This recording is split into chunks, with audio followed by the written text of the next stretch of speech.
bertemu kembali di channel Anova. Kali ini kita akan belajar bagaimana memasukkan lisensi yang ada dalam Creative Commons di web yang kita miliki. Untuk kali ini, karena saya bekerja dalam dunia publikasi, khususnya jurnal ilmiah, maka saya akan mencoba mempraktekkan bagaimana caranya meletakkan lisensi Creative Commons ke dalam web jurnal yang saya miliki. Oke, silahkan dilihat kelanjutannya. Tapi sebelumnya jangan lupa untuk klik like, komen, dan subscribe. Terima kasih, selamat menikmati.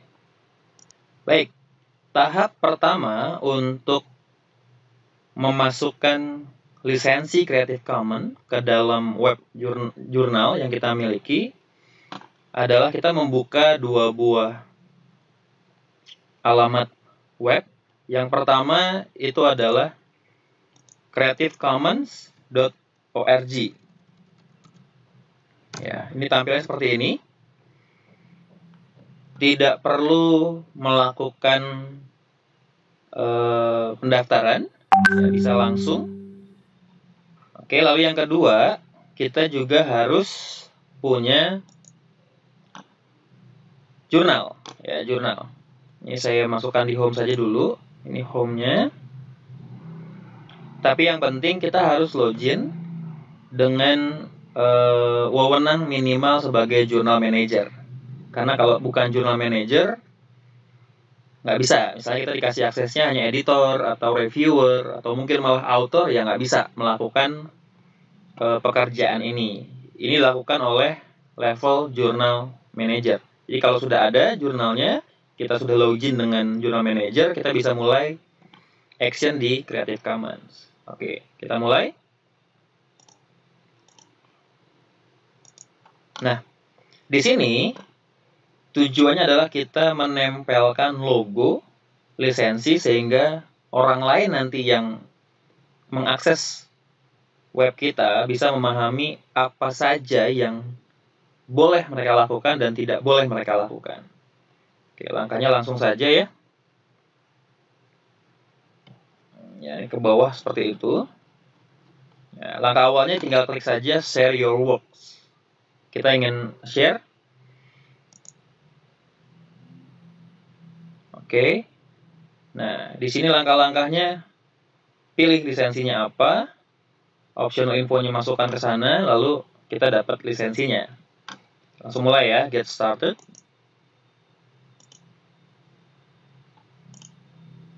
Oke, di sini kita hanya tinggal pilih-pilih saja. Kita ingin orang lain melihat web kita atau jurnal kita miliki seperti apa. Pertama, allow adaptation of your work to be shared. Apakah semua produk dari web kita atau jurnal kita boleh diadaptasi untuk dibagikan ke orang lain. Kalau masih kurang jelas, silahkan baca keterangannya.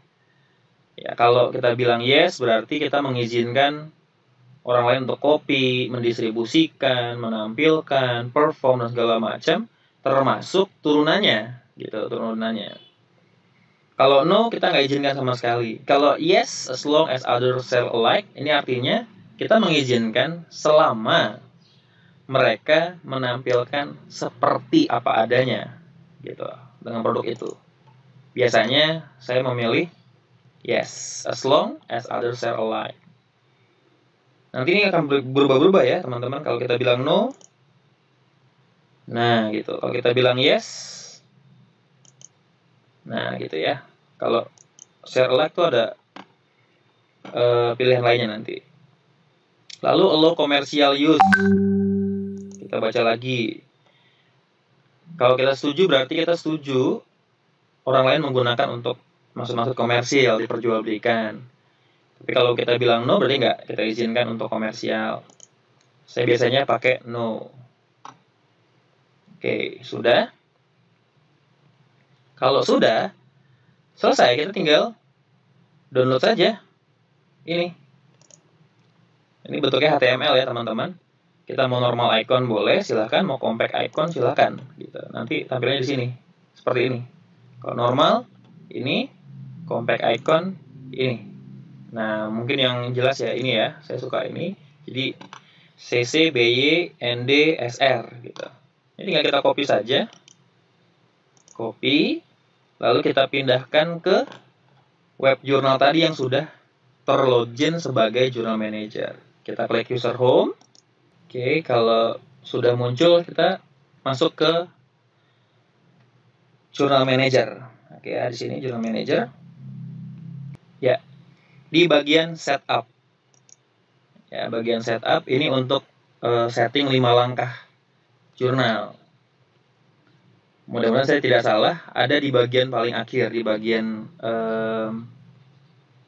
the look. Karena ini membahas footer. Nah, di sini ya, sudah. Nah, kita akan pilih di bagian footer. Kenapa di bagian footer? Karena biasanya nanti ini selalu muncul di bagian setiap bagian page jurnal di bagian paling bawahnya. Di sini kita masukkan saja HTML code-nya. Ya, HTML code-nya ke bagian ini. Oke, selesai. Kita save.